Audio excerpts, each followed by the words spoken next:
창세기 백문백답 가나안의 후손 제2부 그리고 히브리의 조상 에벨. 여러분의 구독, 좋아요, 알림 설정은 이 사역에 큰 힘이 됩니다. 안녕하세요, 김홍석입니다. 오늘은 가나안의 후손 함의 후손에 대해서 지난 시간에 이어서 간략히 마무리를 하고요.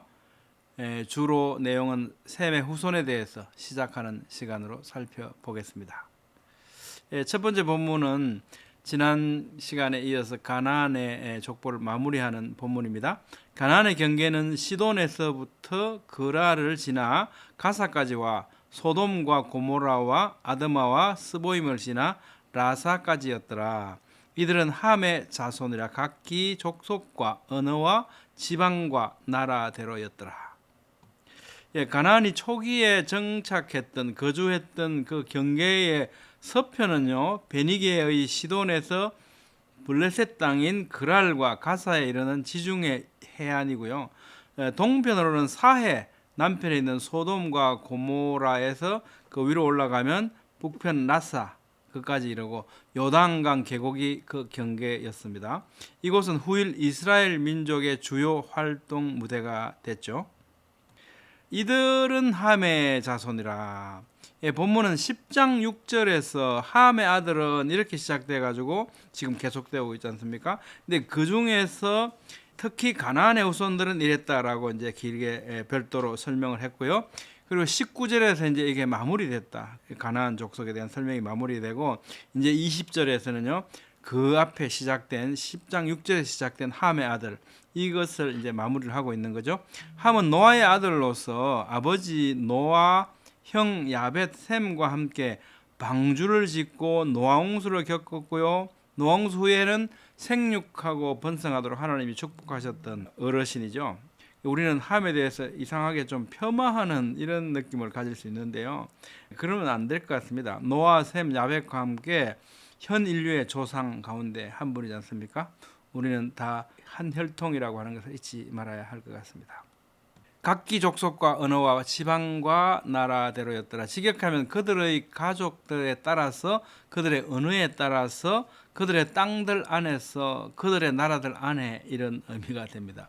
이것은 이제 혈연과 지연이라고 하는 주어진 조건에 따라서 집단적으로 당시에 모여 살았다는 것을 잘 설명해 주고 있고요. 이렇게 각각의 언어를 가지고 흩어져 살게 된 것은 뭐 때문에 그렇겠습니까? 바벨탑 사건 때문에 이렇게 된 거죠. 근데 이제 그 원인이 되는 그 바벨탑 사건, 이 앞에 있었던 그 원인에 대해서는 11장에서 뒤에서 별도로 설명을 하고 있습니다. 성경이 그렇게 이제 순서가 기록되어 있는 거죠. 두 번째 본문, 오늘의 주 내용인데요. 셈은 에벨 온 자손의 조상이요 야벳의 형이라. 이 본문은 창세기의 11개 톨레도트 얼개 가운데 5번째 톨레도트에 해당하고요.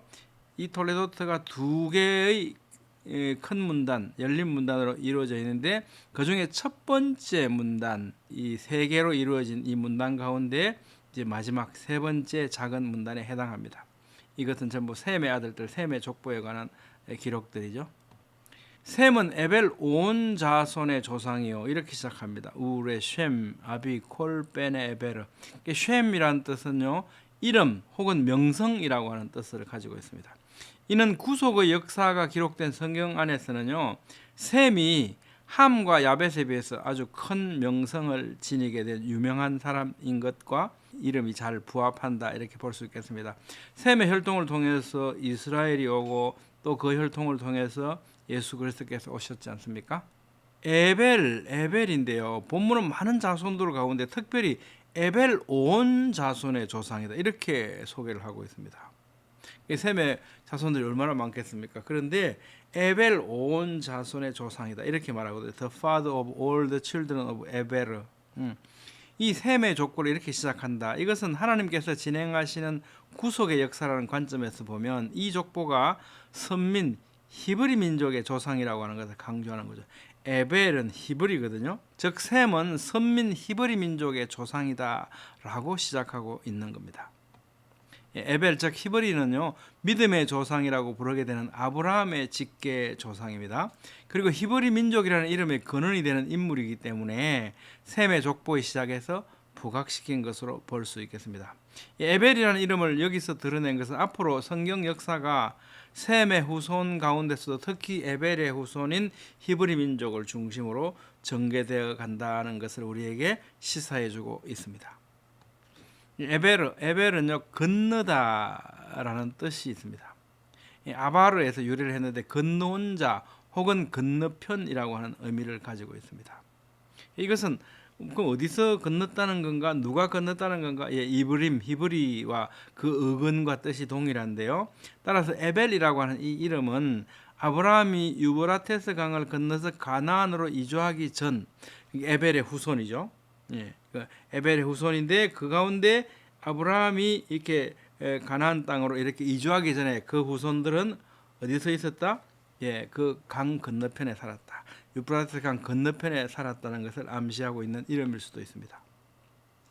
히브리라는 민족의 명칭, 이름이 아니고 에벨이라는 어르신의 이름이 아니고 히브리라는 민족의 명칭은 히브리 민족이 에벨의 후손이라는 사실과 더불어서요 히브리 민족의 조상인 아브라함이 유프라테스 강을 건너서 가나안으로 이주했다는 것을 반영하는 이름일 수도 있겠다는 겁니다. 어쨌든 어느 모로 보나 히브리라는 이름은 에벨과 긴밀한 관계를 맺고 있음이 분명합니다. 이거 이제 이 원어를 제가 찾아본 건데요. 설명은 생략하겠습니다. 혹시 궁금하시면 스캔해서 자세히 보시기 바랍니다.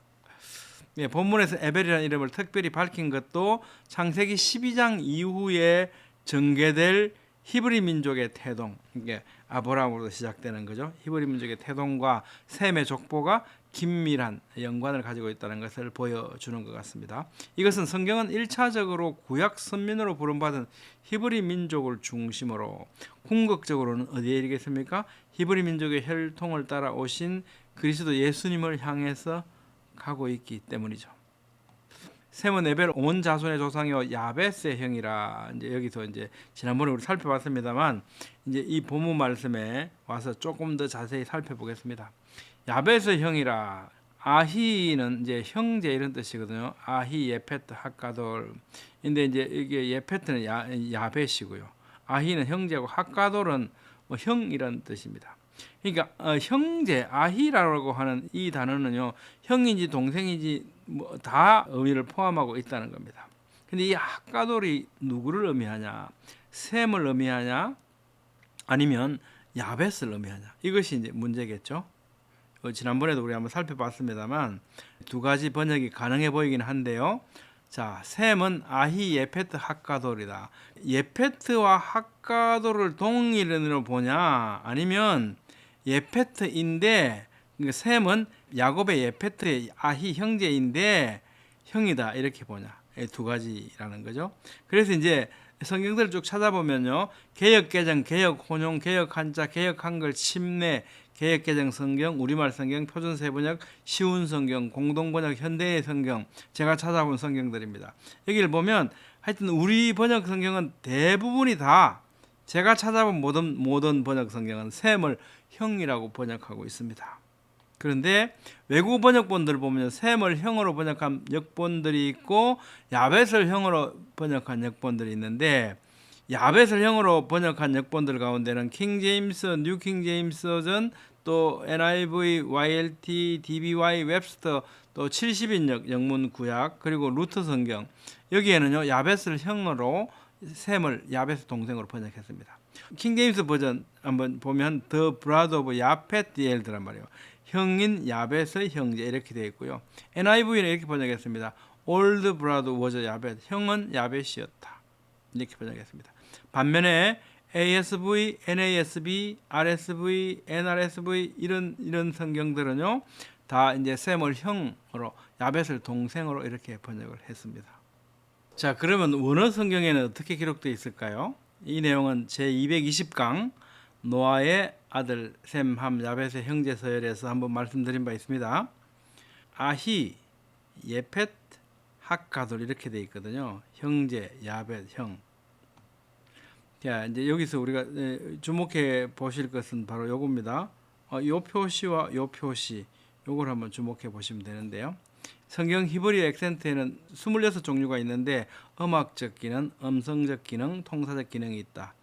이 가운데서 이제 통사적 기능은 분리 액센트, 연결 액센트를 의미하거든요.